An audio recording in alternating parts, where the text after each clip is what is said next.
Well, I think the majesty of John Hall's trumpet, the solemn trumpet, announces the work of the greatest painter who's ever lived, Leonardo. And who am I to penetrate his secrets?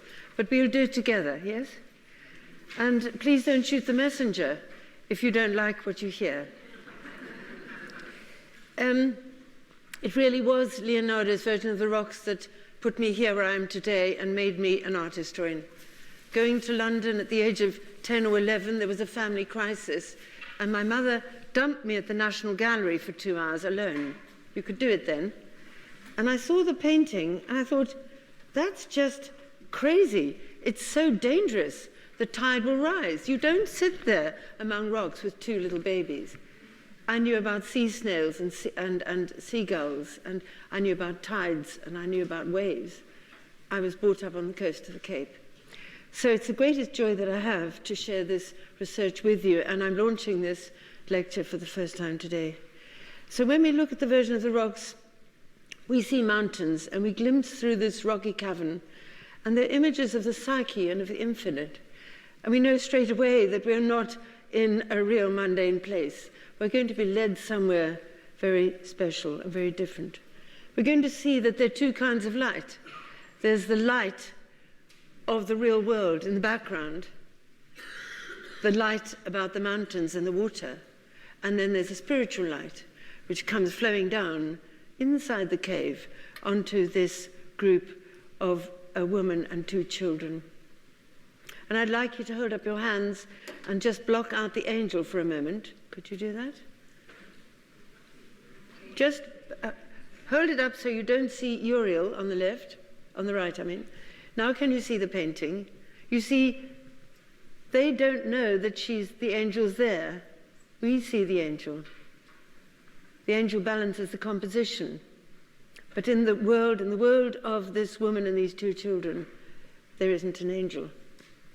So this painting, The Virgin of the Rocks, is from the very early 16th century, when the great wheel of time moves forward and you move into a new century. There are often tremendous changes in the zeitgeist. And this painting truly was a completely revolutionary painting. When it was commissioned by the nuns for a chapel in a church near Milan, they were shocked when it was finished and they refused to pay. What they expected was something more like this, which for 100 years, this tells you now the chapel. So it's the chapel of the Confraternity of the Immaculate Conception, and it was for a church of San Francesco Maggiore in Milan. The painting was sold by the church in the late 18th century and bought by Gavin Hamilton to England. And then eventually, around 1880, it arrived in the National Gallery. Terrell, do find somewhere nice. Excuse me, the sound is rather muffled. Sound is muffled. Yeah. Is it possible to improve it? Sorry. More higher or lower? I think lower probably, yeah? Clear. We can't make it. Clear, it's muffled. Is that better? Marginally. Is it better if is this down? Which way is down? This way, okay. Is it better if I put the sound lower? Probably is. Is that better?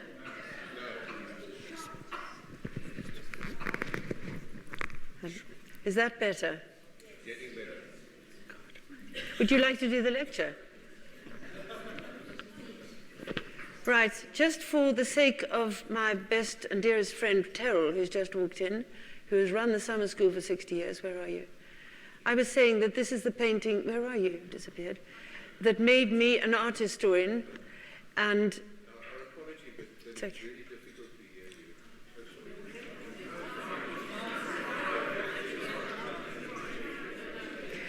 I tell you, it might be better at the back where there's less echo. Is it better at the back, everybody? Do you want to try the back? I know it's echoey in the front. Do you want to try it and see?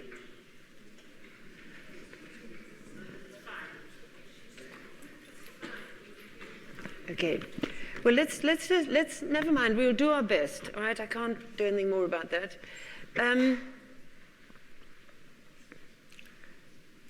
Where was I?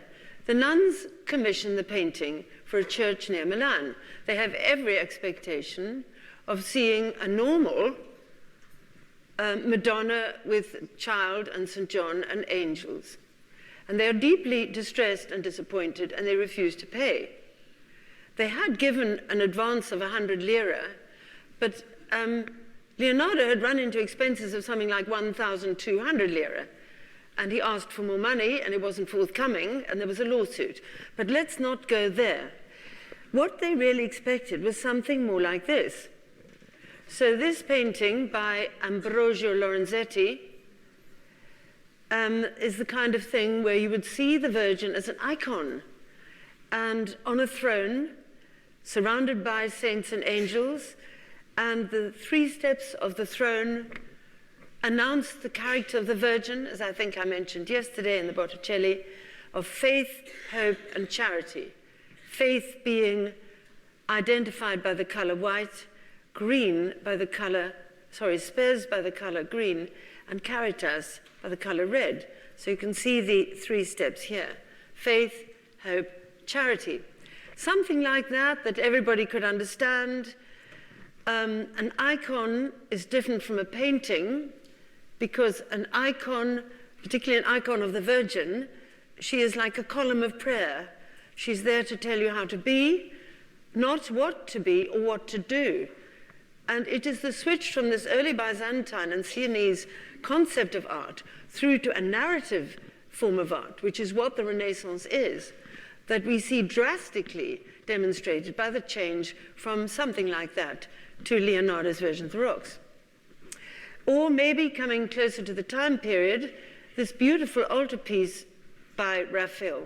So this is almost contemporary. It's only 3 years earlier. And you see the altarpiece in a sumptuous frame, gilded, magnificent colors, very expensive. And again, you see the iconic figure of God the Father and the angels, which are very like his angels in the modern crucifixion, if anybody would know that from the National Gallery. Again, you've got the 3 steps, and you've got the cloth of honor up here, cloth of honor behind her, and above all, she is central. It is geometric, it is symmetrical, it is balanced, and these are the characteristics of Euclidean geometry, which are the very foundation of Renaissance painting. It's how you make things real in space. You set them geometrically into space. This is what they expected. So they were very unhappy with what they got. As you come closer to the Raphael, you see that Raphael, who's very young, about 19 years old, is showing more naturalism in the faces. The heads are beginning to move and turn. He gets this, this training from Perugino, who is an absolutely wonderful painter, his teacher. But when we go to the Leonardo, we're bewitched by the way he handles, by the way he gets rid of the whole concept of painting. You're not aware of painting.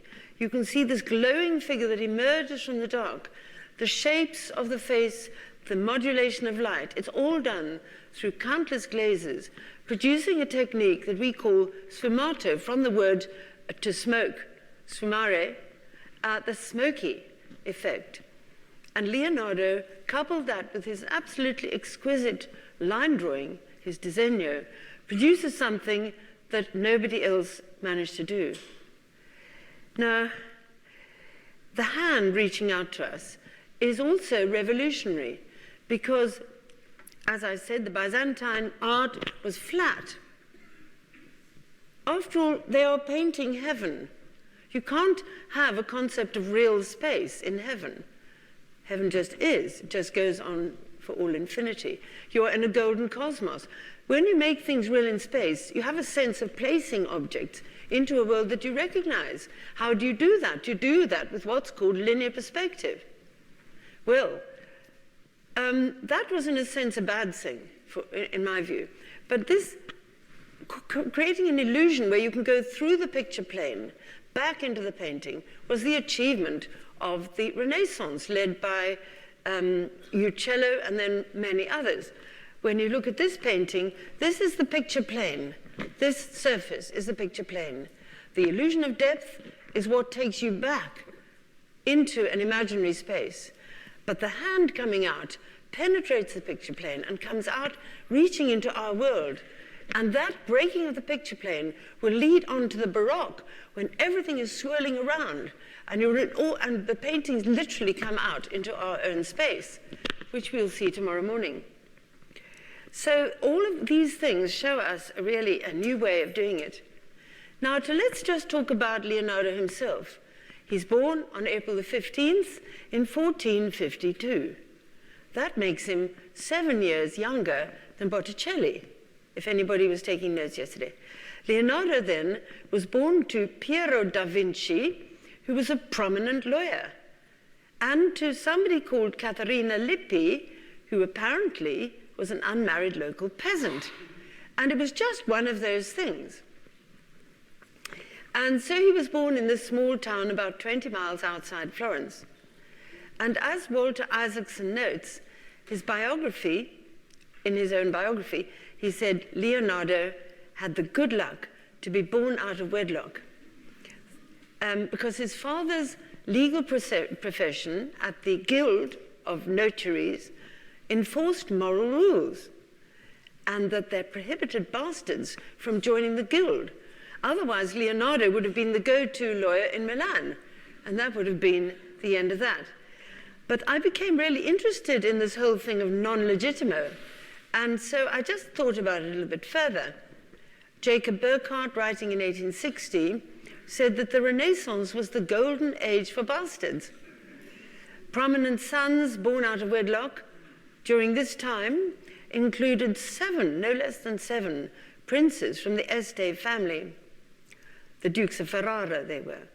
The Borgia Pope Alexander VI had many illegitimate children, including Cesare, who was the colonel of the papal armies and was a cardinal, and Lucrezia. And then there was Leon Alberti, Boccaccio, Lorenzo Ghiberti, Filippo Lippi, and Petrarch. They were all non-legitimo. And then, of course, it took Leonardo's father 20 years to get around to produce a legitimate child. I think he was so shocked by the whole thing. Now, when he was about 17, it's thought that he made this tile. And the tile has been dated to the right year. And they say that this was his very earliest work. And the Archangel Gabriel, painted and glazed, and signed on the jawline by Leonardo, who might have been 17. And the tile was just found by the Fenice family, who are the family of Ravello, one of the great Italian families. But he shows himself there with a great golden aura, not just a halo, as if he knows that he's destined to be something very, very special. However, a scholar quite recently examined it and said that it's covered with numbers and little sequences, and that it's signed back to front in mirror writing. I, Leonardo da Vinci, born in 1452, represent myself as the Archangel Gabriel, which he was already doing his mirror writing at the age of 17. That gives you then, of course, as he grew up a bit, he was first of all with Filippo Lippi in Filippo Lippi's workshop with Botticelli. And I don't want to go there, as they say, because I have strong sense that a lot of very bad things happened in that particular workshop, knowing what I do about Filippo Lippi. So then he gets a bit older and he joins the workshop of Andrea del Verrocchio. He's a wonderful painter. And they make this work together. It's a kind of collaborative work, which was quite normal. It wasn't something weird. And this is the Baptism of Christ by John the Baptist. And it's quite interesting in a lot of ways. First of all, the figures are now set in a landscape, but the landscape is used in order to put in symbolic images. It looks like a natural landscape. For example, we have on the left here the palm tree, Well, that palm tree looks quite out of sync, doesn't it, with the rest of the landscape? Do you agree? The palm tree is there because in the Christian tradition, the palm tree is a symbol of victory. Palm fronds it's pre-Christian, palm fronds were waved at the Olympic Games, at the Games in Rome, at the Hippodrome, and palm fronds were also waved in a purification ritual in the Jewish tradition. The palm fronds were waved on Easter at the triumphal entry into Jerusalem, and they, from then on, become a symbol of martyrdom. All of that jammed into that one little image of the palm tree. The figure is turning slightly. Everything is beginning to be different. You see the white dove, symbolizing the Holy Spirit, comes down here, but also the blackbird, which has symbolized the foreboding of death and darkness, is evicted. And I very nearly said to Mehdi Ral that I'd got a talk on the mysterious flight of the white bird, if anybody doesn't like my Greek talks on Saturday. So we're going to look at this, and we're going to see that it was done by the three of them. Botticelli painted the St. John, the Baptist, Verrocchio designed the composition and painted the figure of Christ, and Leonardo, very young, painted the angel on the left and the river valley and the landscape. We're looking at the figure of Christ. We see much more naturalism, much more musculature, and the face almost looks like somebody you could just talk to. It's turning towards John, not facing us. We're losing that frontality, which is a big feature of Byzantine art. And yes, Andrea de Verrocchio has a big influence on Leonardo. And then we see the bit that Leonardo painted, the angel with the landscape, but not the palm tree. It's almost as if somebody said, well, look, we better put a palm tree in. And so painted it over the landscape, possibly. And when we come closer, we're simply overwhelmed by the beauty of this little figure, the incredible color of the lapis lazuli that's been mixed a tiny bit with some sort of rose madder. And the boy on the right, who is a boy painted by Verrocchio, is a normal little boy, a little tyke, you know, posing for the angel. But Leonardo's angel is something quite different, looking up with absolute adoration.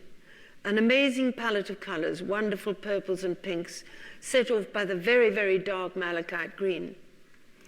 So now let's look at the two versions. There are two versions of the Virgin of the Rocks. The one on the right here is the first version, and this one here, the second version. First of all, we can see quite a lot of differences. They both show somebody sitting in a cave with two half-naked or nearly naked babies and an angel. And as you can see in the first version, you might notice that the woman and the children do not have halos. You see that? That's interesting. It tells us that there wasn't really such a problem with the first one. The problem came with the second one. And then when you go to the first one, the angel Uriel, she's an archangel, he's an archangel, is wearing red, and there are quite a lot of differences, but the rock formations are exactly the same, and the sense of this group being set right in the real land, the real creation, the real world, is very pressing. Normally, if the Virgin was ever shown seated on the grass, as was a tradition in the Flemish art, she's called the Virgin of Humility. So it's possible that Leonardo also had a bit of knowledge of that. But when we look at the first one, it's quite different. There's no lapis lazuli blue, no turquoise sea, and the angel Uriel is wearing red, which is only found on the right side of the painting. And that rather unbalances the painting. The baby seems to be sitting on the edge of an abyss, a drop.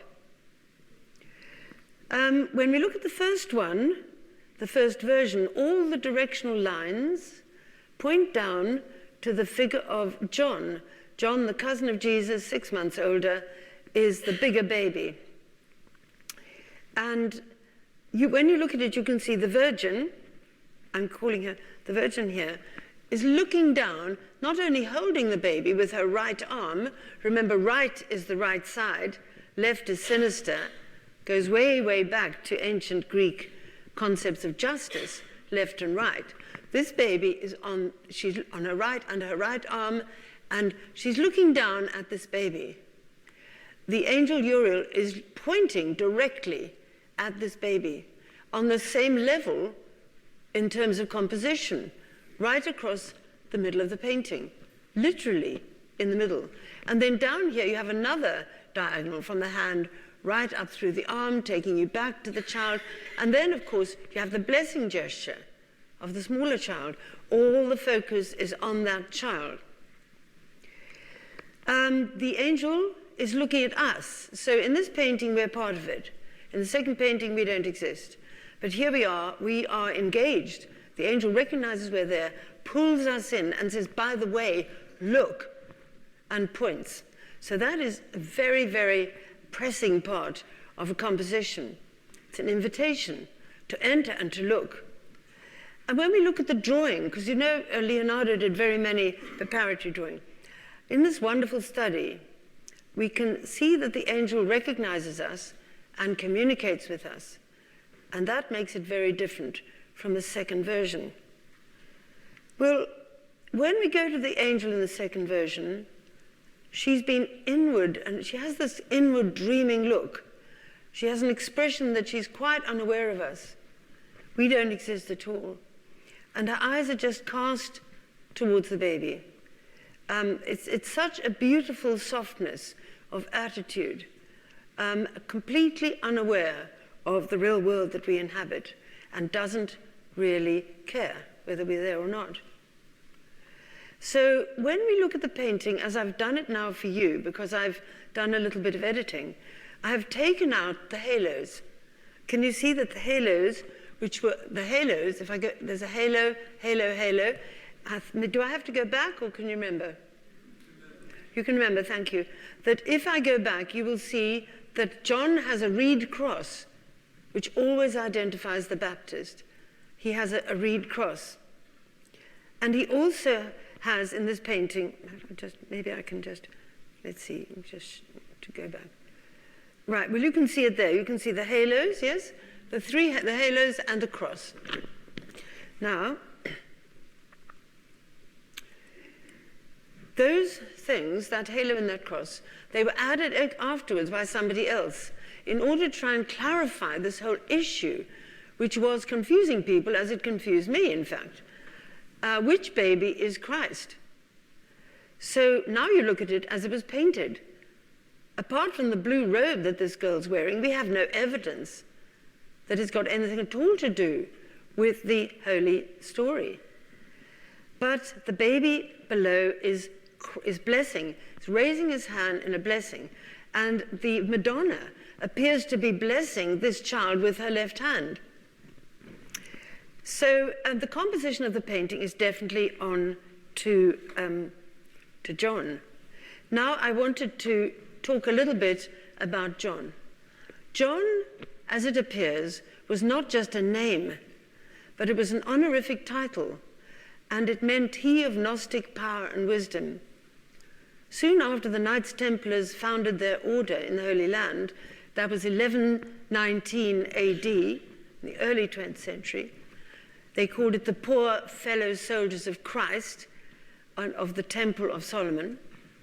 They assimilated into a very ancient Gnostic tradition and a lineage that was known as the Johannite Church, which had been founded by St. John the Baptist more than 1,000 years previously.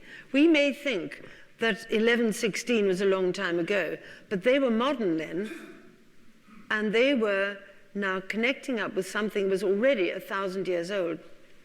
The ruling patriarch of this ancient tradition, when the Templar order was first founded, was somebody called Theoclete. I'm going to mention that again.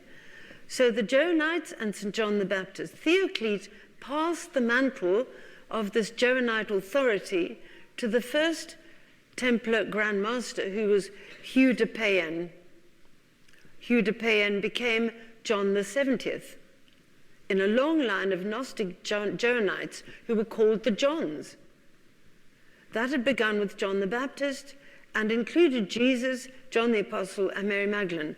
John was not just a name, but as I said, a title, and it implied this Gnostic power and wisdom, and it related to Sanskrit, which is not surprising, a word inanna, pronounced yana, meaning gnosis.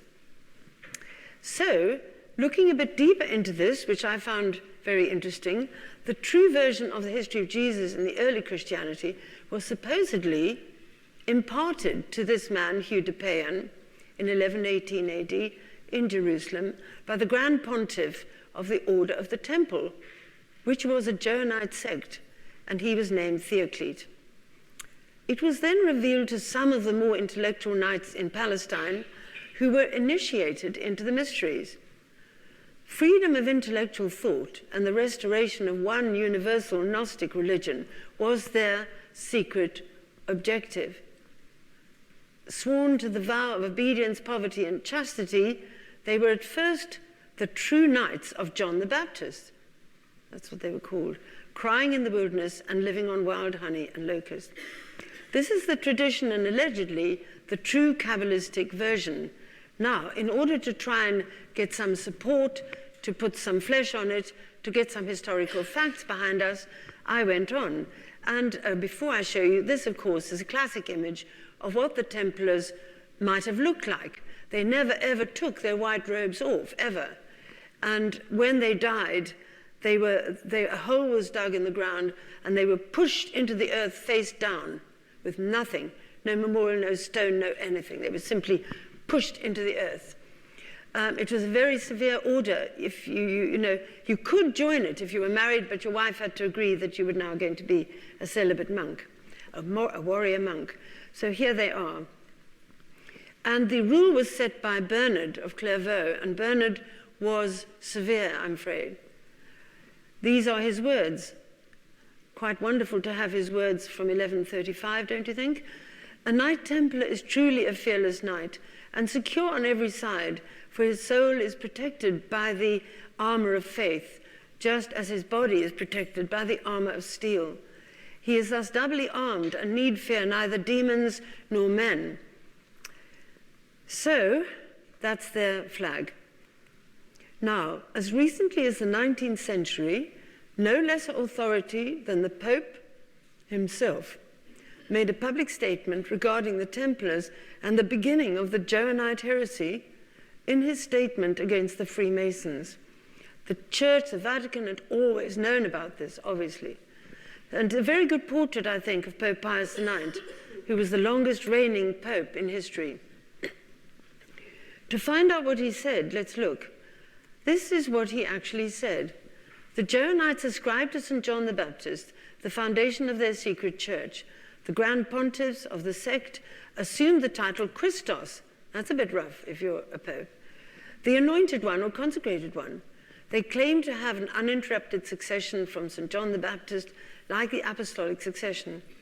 At the time of the foundation of the Order of the Temple, Theoclete initiated Hugh de Payens, who was the founder of the Knights Templar, into the mysteries of his pretended church, seducing him by the notions of sovereign priesthood and supreme royalty, and finally designated him as his successor. The masters of the Knights Templars thus took over the 1,000-year-old tradition in the Middle Ages and kept it alive. The Templars had two doctrines, one secret, which was reserved for the masters and was Joanism, and the other public, which was Roman Catholicism. Those are the words of the Pope himself. Now, it's not surprising then, when we go to the headquarters of the Knights, that the painting that they have in their refectory was a painting of the beheading of the Baptist. This is Caravaggio's very famous painting. So Caravaggio painted this, of course, much later in 1607, but I've put it in just to remind you that their whole order was focused on the Baptist. And actually, Caravaggio signed himself in the blood, which is quite horrible considering what happened to him and what the Knights Templar did to him. But that is just to show you that it was all about John the Baptist. With this lineage, This is the most important part of all. With this lineage, the Knights Templar actually received documents and scrolls. So it was something physical. They had actual physical evidence for their beliefs, and these scrolls revealed many mysteries that had been lost, hidden, or destroyed because of their heretical content.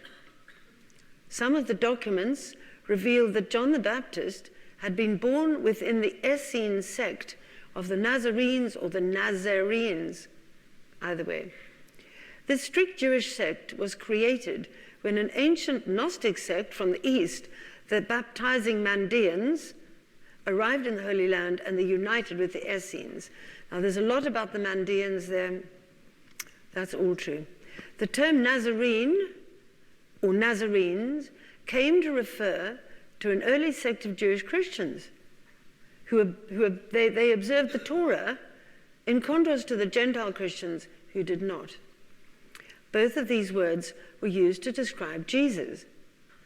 In Matthew's etymology, in the English, it's taken for granted. Matthew takes for granted that Nazarene means a place. He takes it for granted, but he is Jewish. He has a Greek scribe, but he takes it for granted that Nazarene means a place. So the English is translated, this Jesus of Nazareth. We're all very familiar with that, plus the whole story that comes out of Nazareth, carpenter's shop and everything else. The Greek says, this Jesus, the Nazarene, because it's hot Nazarios, which is a nominative form. It simply describes Jesus. Jesus, Iesus ho Nazarios, Jesus, the Nazarene, which is not a genitive form. I could go on and upset you all more about Nazareth itself, but maybe I'll stop right there. When we look to the tradition of the Baptist, it's thought that he baptized Jesus, or he did his baptisms, here in this very spot. And I find it very moving that a tradition which must have been an oral tradition for hundreds of years still pinpoints this spot as the location for the baptism of Jesus and for the ministry of the Baptist. And I wanted to look at just one very famous painting of the baptism, which shows the baptism of Christ by Piero della Francesca in a great big gold frame. This painting shows Jesus facing us with a slight contrapposto, white skin like a marble Apollo. You see immediately the influence of Greek art there straight away, but very frontal. The figures are not really in the landscape. They're sort of in front of them with the landscape behind. The circle then, which goes over the frame and down, represents the unending and infinite cosmos. And at the center of the cosmos is the Holy Spirit, which flies from the beginning to the end, always at the center, always flying forward, always flying out. That's important because in the earliest Greek traditions where people could tell, they could prophesy from the flight of birds, the birds had to fly left or right. And obviously, Piero knew about that. In any case, he has the dove flying straight out at us with the wings of the dove lining up with the clouds and forming the crossbar of an invisible cross to warn you of what will happen. At the center, then, is that. Then we've got the square. Bottom part of the painting forms a square. The square has always been the symbol of the earth. We have north, south, east, and west. At the round earth's imagined corners, blow your trumpets, angels, and arise, arise from death, you numberless infinities of souls. And I put that in for, I don't know where Audrey is. Not here, what a shame, okay. And then we have the triangle, which is a dynamic shape and also will remind us of the Trinity, and the male. So the Knights Templars learned that the Baptist had been the great prophet of the Mandean Essenes, that he was the principal teacher of Jesus, but most importantly, that John had been co-Messiah with his student Jesus. This truth surfaced in very recent years in terms of the timescale through the discovery and translation of the Dead Sea Scrolls, which were scriptures written by the Essenes living at Qumran on the shores of the Dead Sea. And I know you've probably done countless courses on the Dead Sea Scrolls. But they were only found really in the 20th century. And they were translated by this incredible scholar, Guise Vermes, who died well, 6 years ago. Renowned Bible scholar, he was the world's leading authority on the origins of Christianity. The Archbishop Rowan Williams said that he was the unchallenged leader of scholarship in the English-speaking world on Jewish literature of the age of Jesus, especially the Dead Sea Scrolls, which he translated. So we go straight to the Dead Sea Scrolls. And this marvelous, I long to go there, this dry desert, this harsh world that hid these scrolls for so long. That's Qumran. These are the Qumran caves in Israel. And the scrolls were hidden in these jars.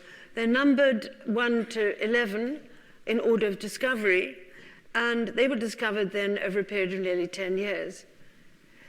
Well, the scrolls state that the Essenes expected not one but two messiahs. One Messiah, the King Messiah, who was prophesied to be born into the tribe of David. That fits fine. The other was to be the priest Messiah, born into the tribe of Levi, the priestly class. The priest Messiah was eventually incarnate as John the Baptist, and the King Messiah manifest as Jesus. As the awaited Messiah, as the awaited priest Messiah, the intensely religious Essenes would have held John the Baptist in higher regard than Jesus, because as a priest he was closer to Yahweh. Now, Guise Vermes clearly states this, that it's written in the Dead Sea Scrolls. The priest Messiah comes first in the order of precedence. He's also called the Messiah of Aaron, the priest and the interpreter of the law. The King Messiah was to defer to him and to the priestly authority in general in all legal matters. The Messiah of Aaron was to be the final teacher, he who shall teach righteousness at the end of days. Now, you go back to the painting.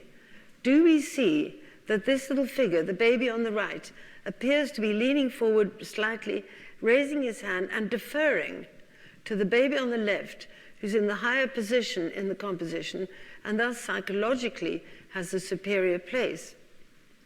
When you look at it now and you see that the baby's been given quite an old face, the baby is raising his hand in the famous Trinitarian blessing and deferring to the baby that we think is John. Now, it's really interesting how this ties in with Florence, because John the Baptist was the patron saint of Florence. And there are many images of the Baptist and Mary Magdalene all over Florence. They were both patron saints. I think this is an incredibly powerful, heart-stopping Fra Angelico. Fra Angelico is, we might have to do Fra Angelico one year. It's just, they're so powerful. And here he is, painting the Baptist in his purple robe. Apparently, Fra Angelico prayed. He never handled a brush without fervent prayer, and he wept when he painted the crucifixion. And he lived his life in the convent of San Marco, where you can see his work. So powerful, the Baptist, with his hair all wild and his animal skin, and his great thing, the voice crying in the wilderness, prepare the way of the Lord. A beautiful picture of Florence to remind us where we are. We're in Florence, we're in the early 16th century, and John the Baptist is the patron. The Baptistry is probably the most important building in Florence, and as you can see, it's octagonal.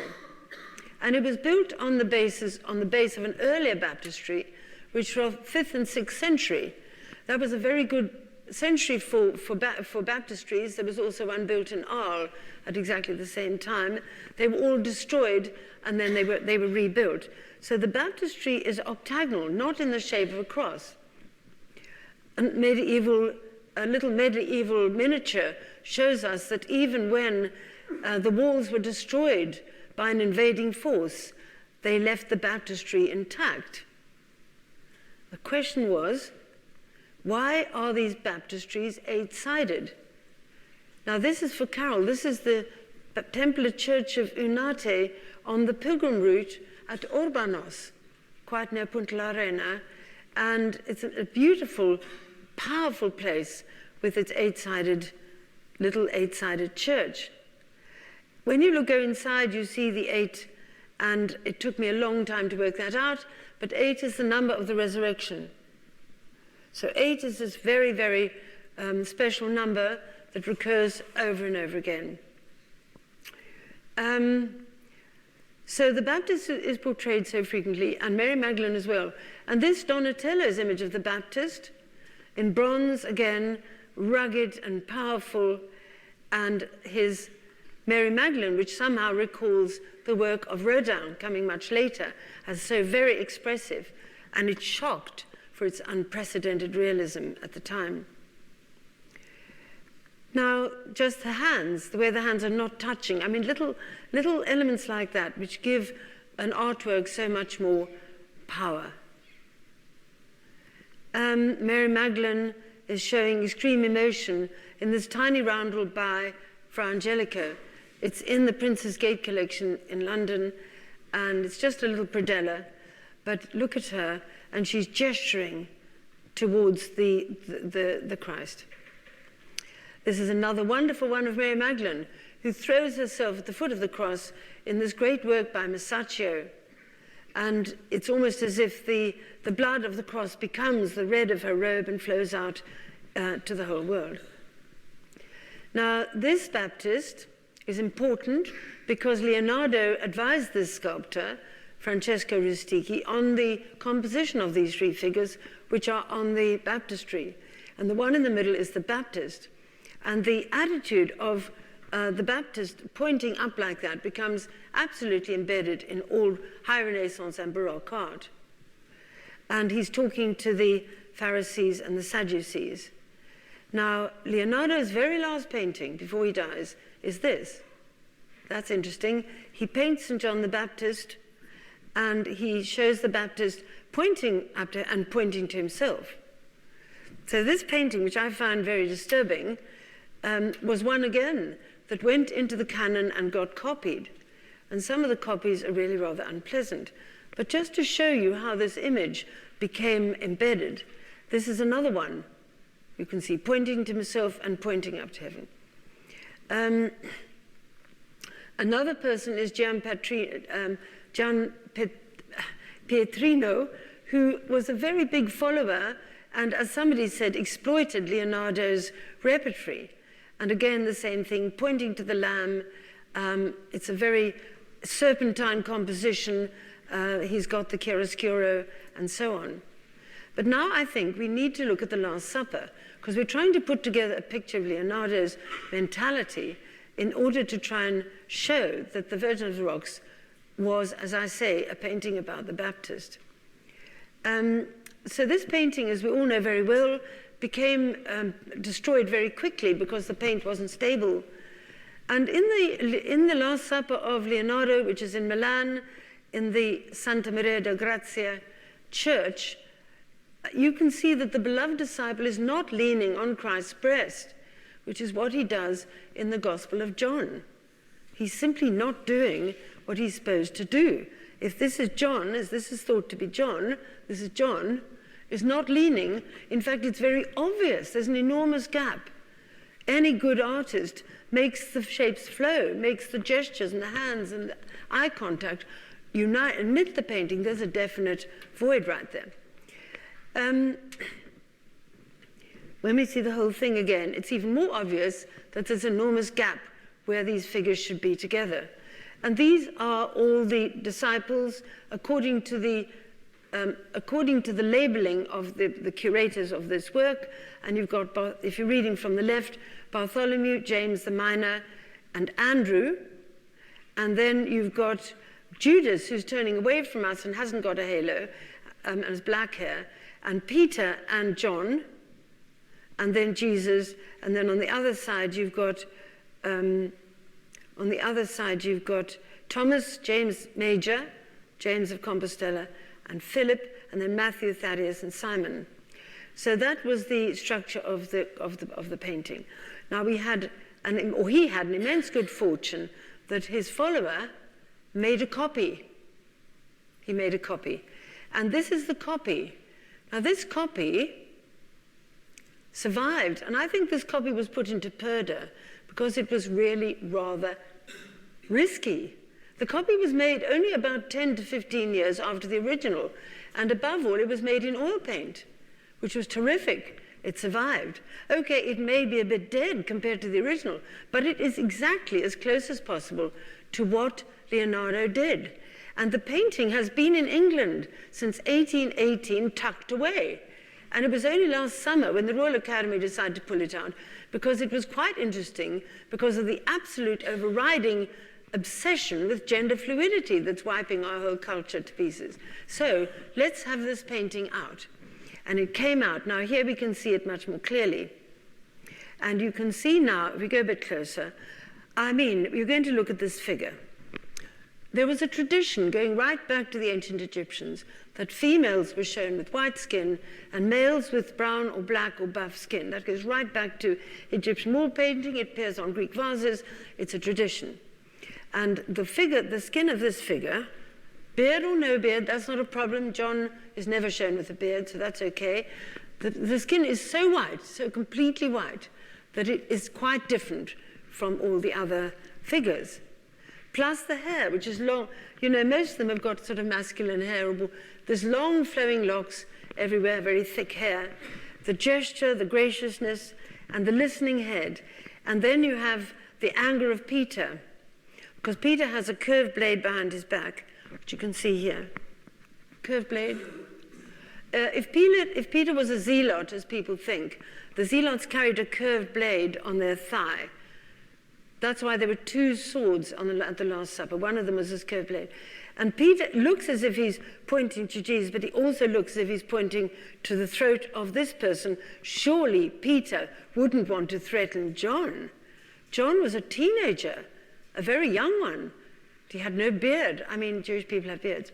John stood at the foot of the cross because he was a minor, and the Romans wouldn't have arrested him. All the others had to hide. It's a very interesting thing. And then in addition to all of this, which adds up to the thought that this figure is female, what about the gap? There's this big gap which shouldn't be there, and I've just put a upside down triangle in there for you, because a reverse triangle is, from time immemorial, a symbol of the female, the vase, the chalice, etc. So we can see even in this that Leonardo is definitely pushing the boundaries. He is not doing what's said in the gospel. He is not following the rules. He may have this person. I'm not saying this is Mary Magdalene. It could be Our Lady. It could be, I don't know. I don't know. I really don't know. But I think Peter's attitude is very hostile. I'm not sure Peter's attitude would have been hostile to Jesus' mother. When I took my class there, they thought it was Our Lady, but they didn't realize that she's having red, and red is the color of Mary Magdalene. The triangle is really interesting because it's so blindingly obvious right in the middle. Now, this is what it should have looked like. This is a very anodyne painting, and the faces have no real being. But why I wanted you to see it, painted by a woman, and she was a nun. This is a nun who lived in Florence, and she painted this for Santa Maria Novella. I think it's quite amazing that a nun had her own workshop. She had other nuns painting with her. So you have this terribly anodyne Christ with the anodyne John, who's beardless with red. But this is how John is meant to be. Because I was so impressed with the nun, I decided to give you one more look at her work. And this is Luke. Very interesting, don't you think? So we've now got a look at Leonardo, at this painting, the Salvator Mundi, which is allegedly by Leonardo da Vinci, the same time, 1505, and it was bought by Abu Dhabi Tourism and Cultural Authority very recently. It was sold at Christie's in New York on November the 15th, 2017, for $450.3 million, making it the most expensive painting ever sold. And the dealer was Robert Simon from New York, Jewish art dealer who's known to a friend of mine who lives in the same place, Tuxedo Park. Anyway, this painting was put into a sale of Impressionist paintings, which is quite interesting. When you look at this painting, you're going to say, if I may, you don't have to go with me on this at all. The hand, which is so crisp and brightly lit, and the ball, which is so clear, were painted by a different hand from the hand that paints the face and head. I feel that they are painted by different hands. or alternatively, the face and head were modified, and the hand was not modified. They forgot. Another thing is that this is a very Byzantine iconic composition. It's flat, it's frontal, it's not it's very, very rigid and Byzantine. Leonardo had moved away from that a long, long time before. In 1505, the figures were all serpentine. The shoulders were moving, the necks were curved, heads were moving. You've seen it, I've shown you. And I just don't see him going back to this style in 1505. That's the date. One is the hand, the painting. The other is the date. And then also there's the underdrawing. If you look at the underdrawing, you look at that, you can just see there's some slight differences. But when I look at that, I was absolutely convinced that this couldn't be Leonardo da Vinci. It just couldn't be. I felt it couldn't be. And when you look, people have said, oh yeah, people are trying to, they built a case, you see, for this, because of the huge value they were hoping to get out of it. People said that it was just like the Turin Shroud. Well, here's the Turin Shroud. I don't think it's like the Turin Shroud at all. What do you think? I think it's entirely different to the Turin Shroud. Just doesn't look like the Shroud. It's a different face, different age. But while investigating this possibility, I came across a very wild idea that there are people out there, not art historians actually, who think that this could be the face of Leonardo. Because if you look at the drawing of Leonardo himself, see the long nose that's bent over, the curved nostril, the mouth turned, that there is something rather like it. And they said Leonardo was experimenting with camera oscura, he was experimenting with light on these papers, he was experimenting with all of this, and they said they thought that maybe he had actually, he was the author of the Shroud. I don't know how that fits with the carbon dating to, was it 12 something, the Middle Ages of the fiber. But anyway, that's just another weird idea. I don't think it's got anything to do with this. You go back to this face, I find it really disturbing. To me, this has got nothing at all of the integrity of Leonardo da Vinci. But the commission was 90 million, just the commission. So there was quite a lot of pressure to say, yes, it is. And recently, the National Gallery has kind of murmured into its cuff that it wasn't 100% sure. Well, I mean, sorry. You just don't do that. So this is Leonardo drawing at exactly the same period. You see what I mean? Soft and flowing and gentle with emotion, with character. And when you compare them, well, you can see them. How are you doing on time? Oh, fine. Now, this is very exciting because this supports the theory that I've been proposing to you, that Leonardo was not just a heretic, he was a really solid one, and that he went with an ancient tradition that the Baptist, of following the Baptist, and he painted the Virgin of the Rocks to support that.